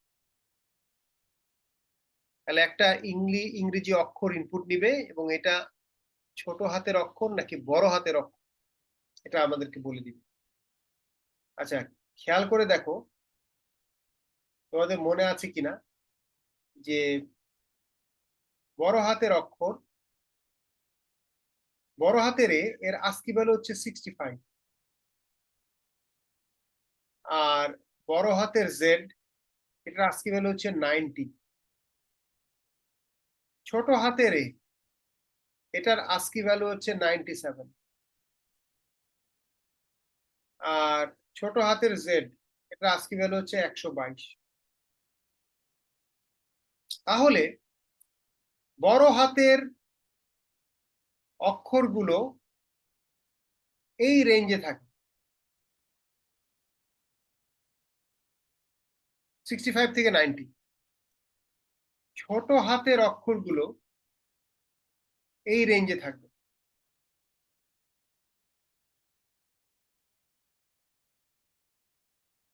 তাহলে একটু আগে কিন্তু আমরা রেঞ্জের কাজ করলাম। আমরা কি দেখেছি, 90 টু 100 হলে এ, 80 টু 89 হলে বি। তাহলে এখানেও এরকম 65 থেকে 90 হলে বড় হাতের, 97 থেকে 122 হলে ছোট হাতের। তাহলে এইটাকেই আমরা কিন্তু কাজে লাগাতে পারি। তাহলে এটা হলে ক্যাপিটাল আর না হলে স্মল। তাহলে এইটা কাজে লাগিয়ে আমরা যদি প্রোগ্রামটা এখন দ্রুত করি,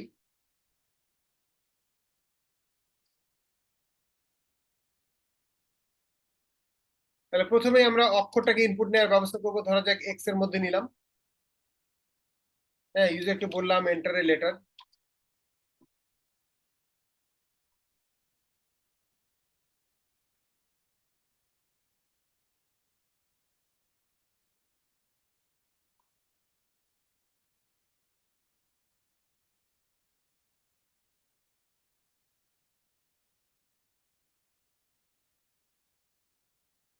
এরপরে যদি অক্ষরটা 65, অক্ষরটার আস্কি ভ্যালু 65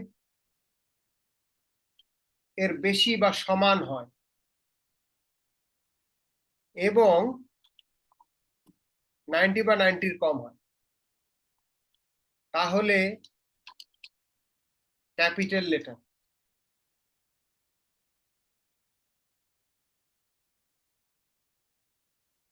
আচ্ছা, এটা তো নাও হতে পারে। এলস ইফ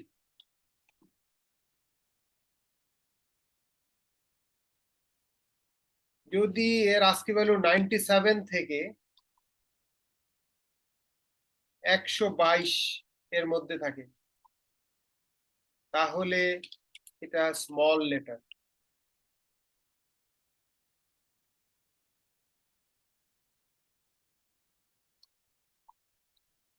আর না হলে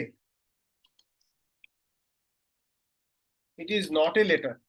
এটা লেটারই না, অন্য কিছু। কারণ লেটার হতে হলে হয় ছোট হাতের হবে অথবা বড় হাতের হবে। এর বাইরে হলে তার মানে তো এটা কোনো অক্ষরই না, অক্ষর হলে তো এর মধ্যেই থাকতো। এটা আমরা প্রথমে রান করি, তারপরে আমরা একটা ছোট জিনিস বলবো, তারপরে আজকের শেষ প্রবলেম করে আমরা ইনশাআল্লাহ রোল কল করবো। তাহলে এখানে আমরা যদি ইনপুট দেই এন্টার এ লেটার, দেখো বড় হাতে দিলাম, সে কিন্তু ক্যাপিটাল লেটার আইডেন্টিফাই করতে পারছে। আমরা আবার রান দিলাম, ছোট হাতের এ দিলাম, দেখো স্মল লেটার রান করতে পারছে, ডিটেক্ট করতে পেরেছে। আমরা দিলাম 8, সে বললো it is not a letter, তাহলে এটাও ডিটেক্ট করতে পারছে। তাহলে জাস্ট 3 লাইনে কিন্তু জিনিসটা হয়ে গেল। আচ্ছা, এখন আমরা এই জায়গায় একটু খেয়াল করি, যদি ধরো ভুলে যাও তুমি যে বড় হাতের এ 65, তুমি কিন্তু বড় হাতের এ লিখে দিতে পারো, সি ওখানে 65 বসায় দিবে, কারণ তার কাছে তো টেবিলটা আছে, আস্কি টেবিল, তোমার কাছে না থাকে। Similarly x less than equal to 90, তার মানে তুমি তো চাচ্ছিলে বড় হাতের জেড এর আস্কি ভ্যালু, এখানে দিয়ে দিলাম। X greater than equal to ছোট হাতের এ, ছোট হাতের জেড,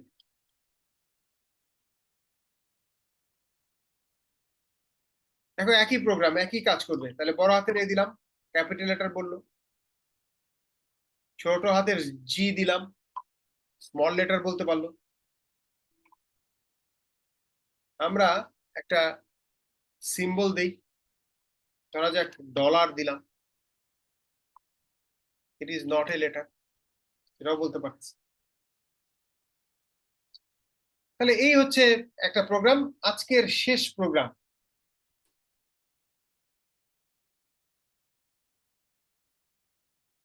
এইবার তাহলে আমরা এর আগের প্রোগ্রামে কি করেছি, যে ক্যাপিটাল লেটার বা স্মল লেটার ক্লাসিফাই করেছি, আর এখন ক্লাসিফাই করব ভাওয়াল নাকি কনসোনেন্ট। তাহলে আমরা জানি যে অক্ষর দুই রকমের, একটা কিছু হয় ভাওয়াল, কিছু হয় কনসোনেন্ট। ভাওয়াল কোনগুলো? A E I O U. Consonant কোনগুলো? বাকি 21টা। তাহলে কোন একটা অক্ষর ভাওয়াল হতে হলে এ ই আই ও ইউ, এই 5টা ভাওয়ালের যে কোনো একটার আস্কি ভ্যালুর সাথে মিলতে হবে। তাহলে আমরা এই 5টা জিনিসই চেক করতে হবে। তাহলে একটা ইনপুট পাওয়ার পরে আমাকে দেখতে হবে যে এই ইনপুটে যে অক্ষরটা পেয়েছি এর আস্কি ভ্যালু কার সাথে মিলতেছে, সে অনুযায়ী আমরা কাজ করব। তাহলে আমরা অক্ষরটা ইনপুট নিয়ে নিলাম এক্স এর মধ্যে, এরপরে এক্স এটা কি এর আস্কি ভ্যালুর সাথে মিলে? যদি মিলে তাহলে তো এটা ভাওয়াল, কোনো সন্দেহ নাই।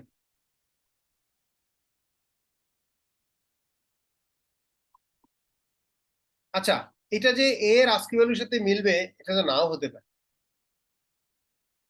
তাহলে আমাদের থেমে গেলে হবে না, আমাদের আবার চেক করতে হবে যে ঠিক আছে ভালো কথা এ এর সাথে মিলে নাই, তুমি দেখো তো এলস ইফ, এলস ইফ দিয়ে তুমি বললে যে দেখো তো এটা ই এর আস্কি ভ্যালুর সাথে মিলে কিনা, যদি মিলে আবারও ভাওয়াল কথাটা প্রিন্ট করলাম।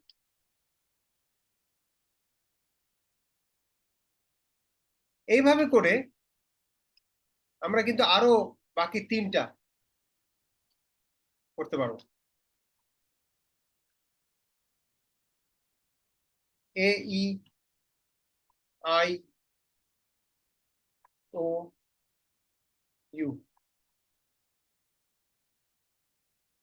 যদি এই 5টার কোনোটার সাথে না মিলে তাহলে তো অবশ্যই কনসোনেন্ট, এলস।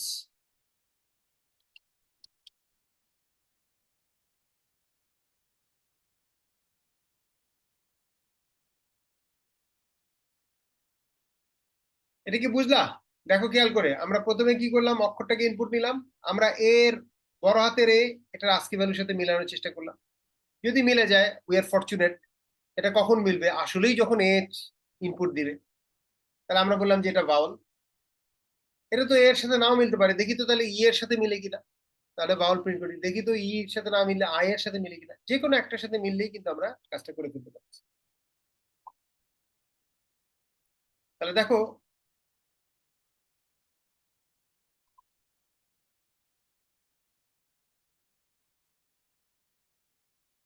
হ্যাঁ, এন্টার এ লেটার, আমরা দিলাম এ, দেখো বলতেছে ভাওয়াল। আচ্ছা আমরা দিলাম বি, কনসোনেন্ট।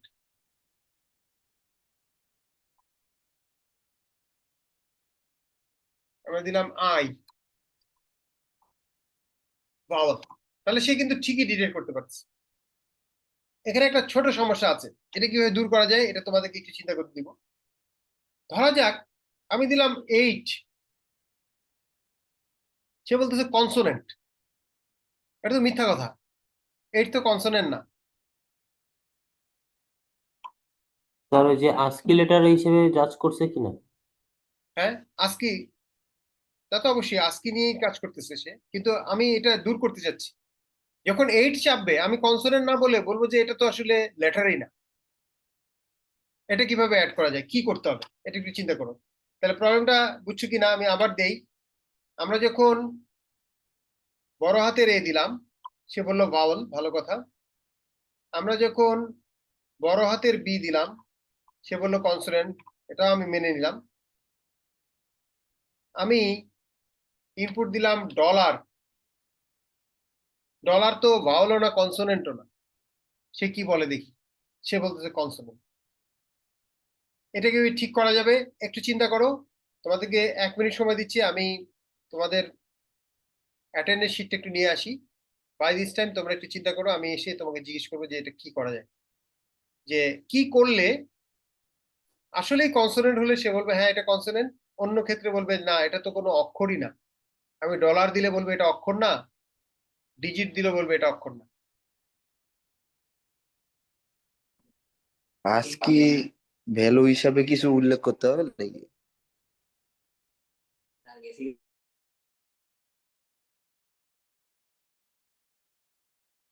হ্যাঁ আজকে দিয়ে তো অবশ্যই উল্লেখ করতে হবে, কি উল্লেখ করতে হবে সেটাই বের করতে দিলাম তোমাদের। ঠিক আছে, পরীক্ষায় এরকম একটু চেঞ্জ থাকবে।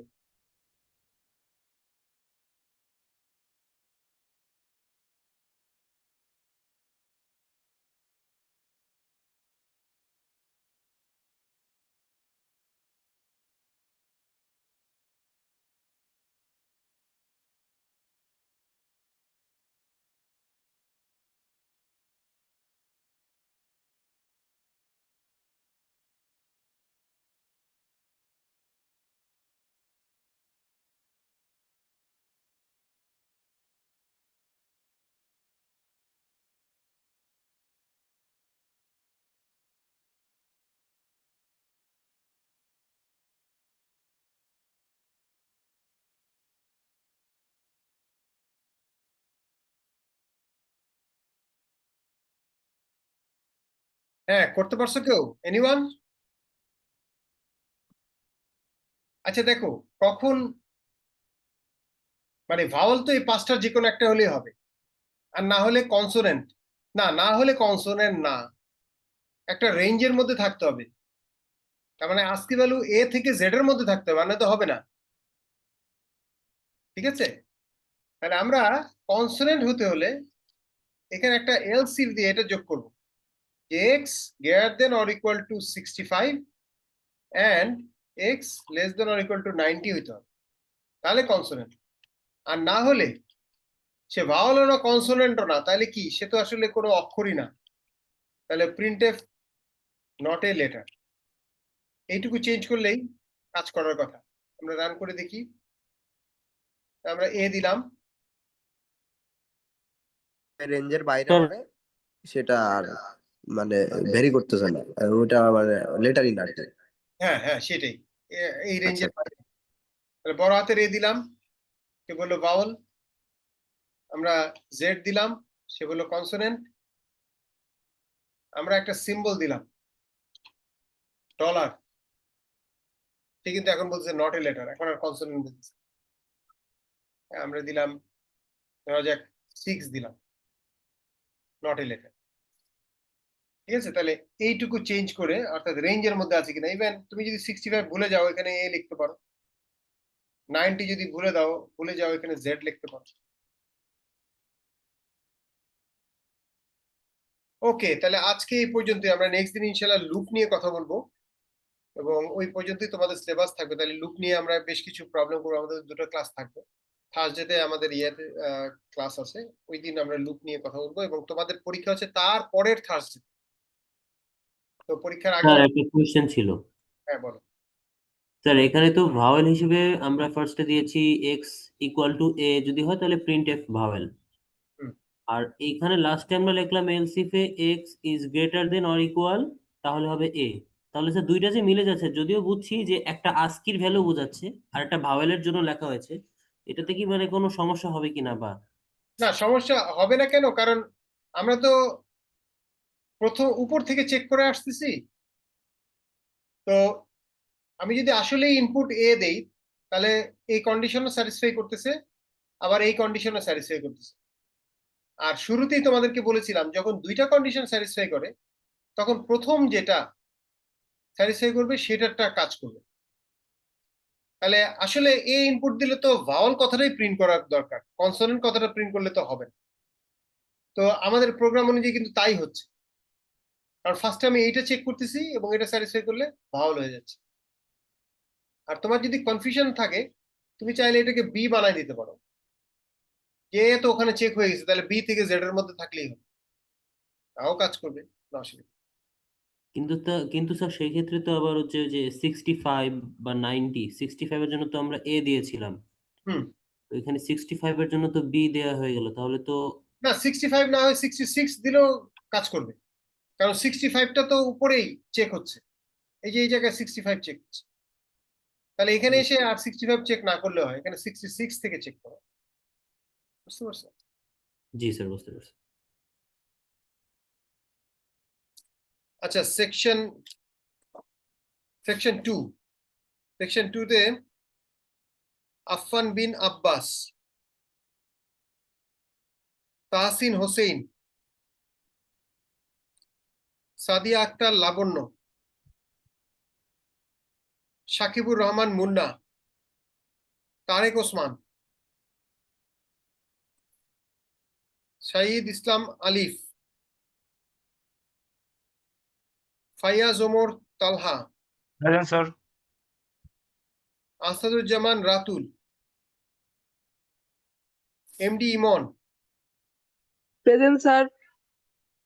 তানভীর তাহসিন রুদ্র, মোহাম্মদ তাহসিন হাসান রাহাত, মহসিন আলী, মা- মারুফ হাসান শান্ত, মারুফ ভুইয়া,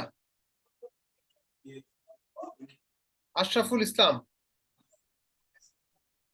মুক্তা, present sir. Shayan Das, Aklima Akter Ayna, Khadija Akter Trisha, Nadia Afrin Jhumur, present sir. Jhumur আছো? জি স্যার। ওকে,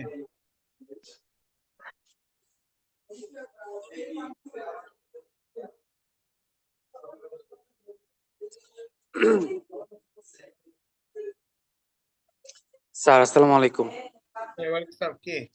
স্যার আমার হচ্ছে অ্যাটেন্ডেন্সে স্যার দিতে পারি নাই স্যার, তাহসিন হোসেন সামি। আচ্ছা, দেখছি আমি, দাঁড়াও, স্যার শুরুর দিকে আছে, ওই যে সেকশন 2 শুরুর দিকে আছে। দিচ্ছি। স্যার আমারটাও দেওয়া হয় নাই। স্যার আমারটাও ডাকা হয়নি স্যার। স্যার আমাদেরটা টাকা হয় না। অন্যদেরটা টাকা বাকি আছে, আমি দিচ্ছি, দাঁড়াও, মাথা গরম করো না।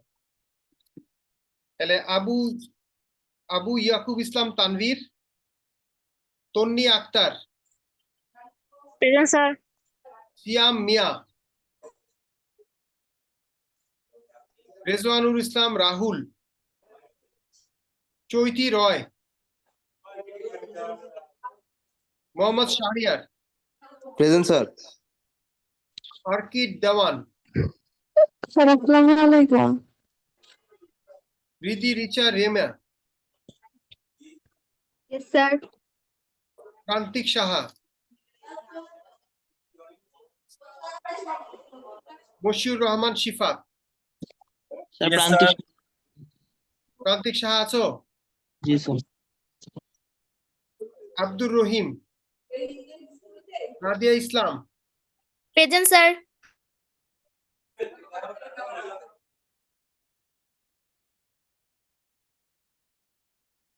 Sadiq Rahman, Anika Nayar Rahman, Khaled Saifullah, present sir. Asfia Zaman Ridi, present sir. Shariful Islam. Charger দিচ্ছি, আমরা একটু ওয়েট করি।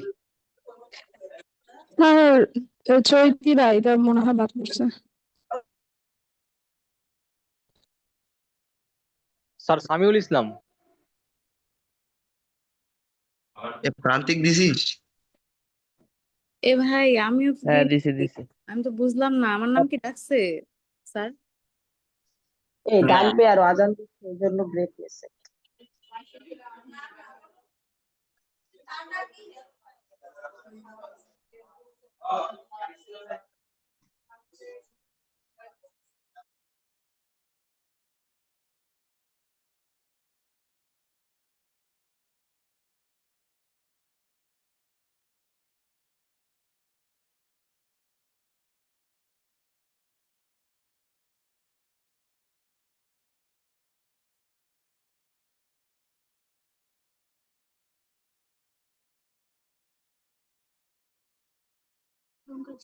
স্যার কি সেকশন 3 এর অ্যাটেন্ডেন্স নিছে?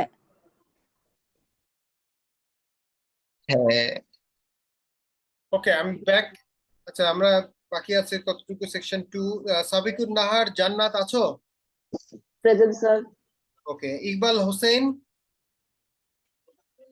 Farhan Nafi Bhuiyan, Samiul, MD Samiul Islam, yes sir. Tahsin Hossain আছো?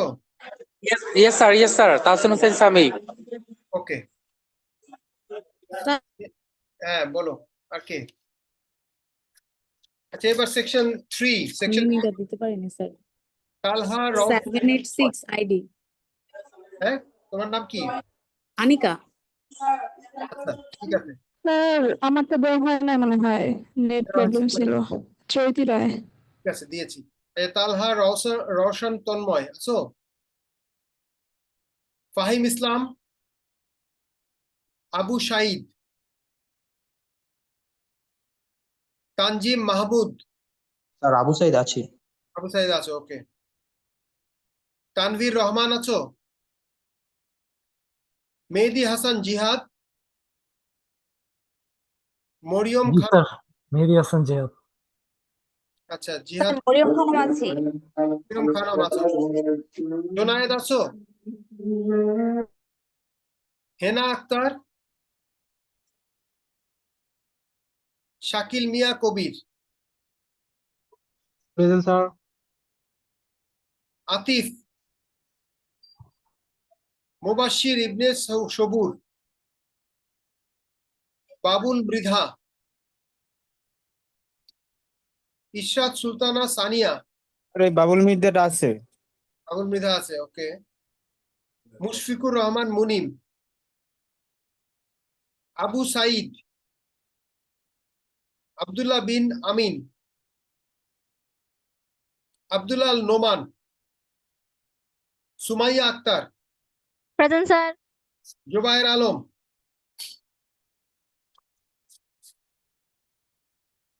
নিশাদ জেরিন, মেহেদী হাসান মামুন, মোস্তাফিজুর রহমান গালিব, এস এম রিফাত হাসান, রায়ান ইবনে রেজা, ফাহিমুর রহমান, আব্দুল্লাহ আল জিহাদ, ফাতেমা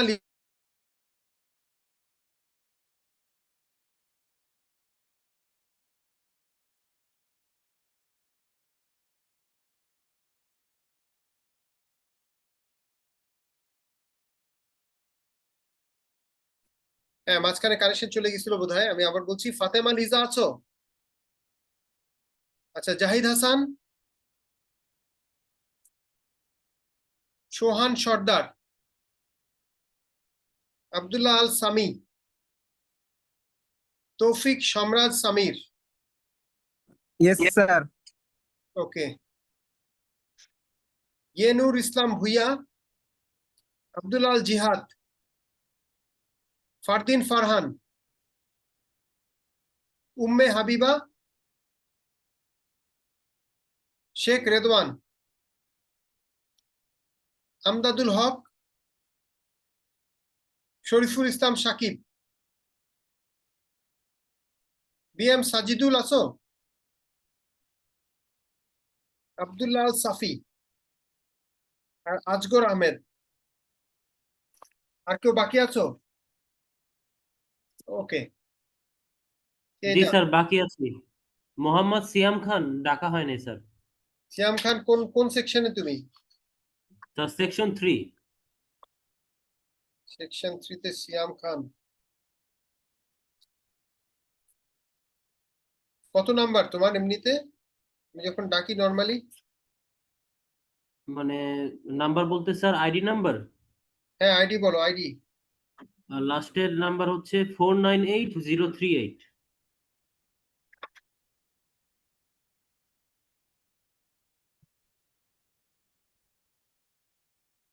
আচ্ছা, আমি এমনি সিয়াম খান, তাই তো? হ্যাঁ, সিয়াম খান পেয়েছি, আচ্ছা ঠিক আছে। আর কি? বিএম সাজিদ, বিএম সাজিদ, আচ্ছা। আমারটা দিয়ে শাকিল মিয়া কবির, হ্যাঁ দেওয়া হয়েছে। ওকে, ঠিক আছে, তাহলে আজকে আমরা এখানে শেষ করি। তোমাদের সাথে নেক্সট দিন ইনশাল্লাহ নেক্সট থার্সডে তে দেখা হবে।